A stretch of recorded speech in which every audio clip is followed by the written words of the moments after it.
Good morning everyone. My name is Vaishnavi. I'm a student of BSc-IT second sem, and today I am here to tell you about the parameters of CPU scheduling. So first we need to understand that there are some basic criteria for scheduling process. The first one is arrival time, and in short form we know it as AT. First we have to understand what is arrival time. The time when the process is arrived into ready state is known as arrival time of the process. The second is burst time, which is also known as BT. Now, the time that is required by the process to complete its execution is known as burst time. The third criteria is completion time, which is also known as CT. The time required by the process to complete its total execution is known as completion time. We also know it as CT. Now, the fourth criteria is turnaround time. In short, we know it as TAT, which basically means the time interval between the submission of job and the completion of job. Let me clear that submission of job also can be referred as to arrival time, and the formula for TAT, basically turnaround time, is CT minus AT, which is completion time minus arrival time. Now, the fifth criteria is waiting time. Waiting time basically refers to the time difference between turnaround time, which means TAT, and burst time BT. So basically the formula for WT is TAT minus BT. Sorry. And the last criteria is response time.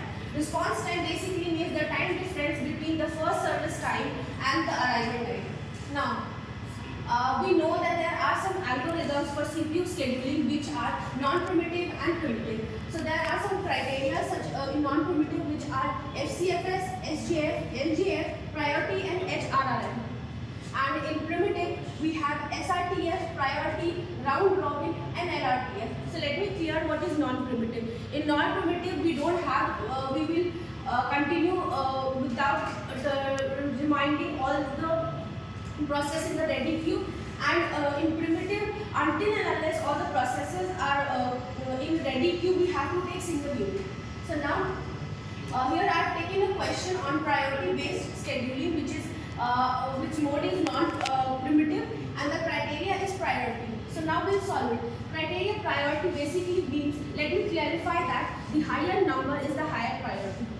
So first we will take, let me clear this is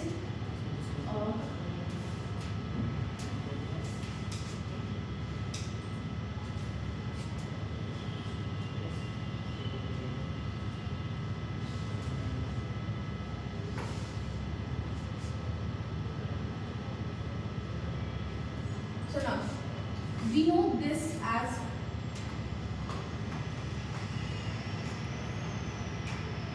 Gantt chart, and this is known as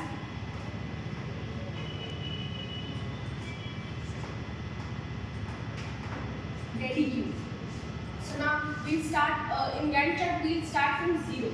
So we'll see that the process 1 P1 is 0. The arrival time is 0. So we'll take it as 0. And so the first process that comes in ready queue is P1.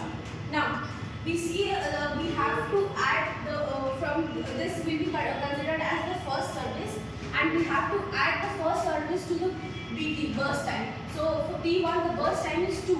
So 2 plus 0 is 2, and we get over here as P1. Now we see that the interval is 0 to 2, and we see that from 0 to 2 which arrival time comes under it. So we have 1 and 2, which is P2 and P3. So in ready queue we'll write P2 and P3. Since we have taken BT and it's non-primitive, so P1 is already eliminated. Now according to ready queue we have P2 and P3. Now as I told earlier that the higher number is the higher priority, so we'll take the higher priority. So in P2 and P3, if we combine the priority, there is 6 and 8. Since 8 is the greater, so we'll take over here as P3, and we'll add the BT to the P3's first service time, which is 6 plus 2 is 8. And P3 is also eliminated. And now, since the interval of between 2 to 8, we'll see that all the processes have already come under the ready queue, which is P4, P5 and P6.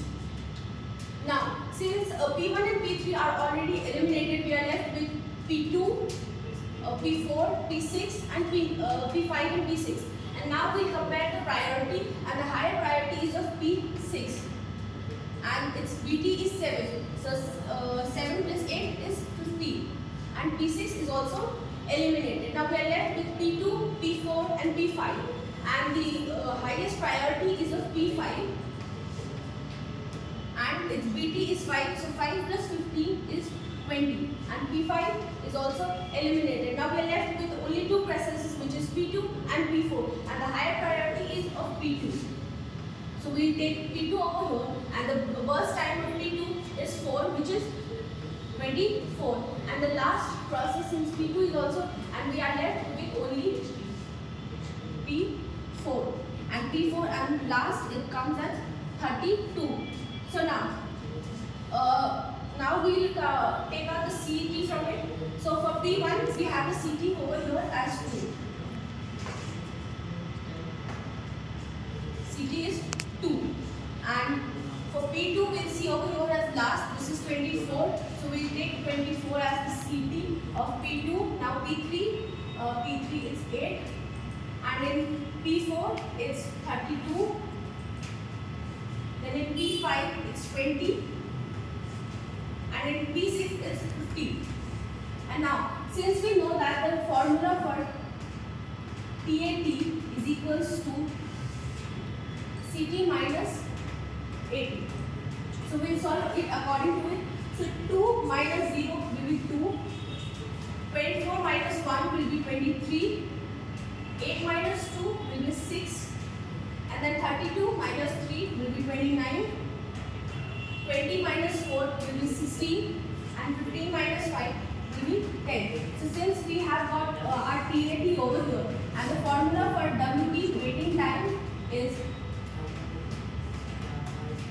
TAT minus BT, turnaround time minus burst time. So TAT 2 minus 2 will be 0, 23 minus 4 will be 19, 6 minus 6 will be 0, 29 minus 8 will be 21, 16 minus 5 will be 11, and 10 minus 7 will be 3. So here we have got the CT, TAT and WT. Thank you from my side.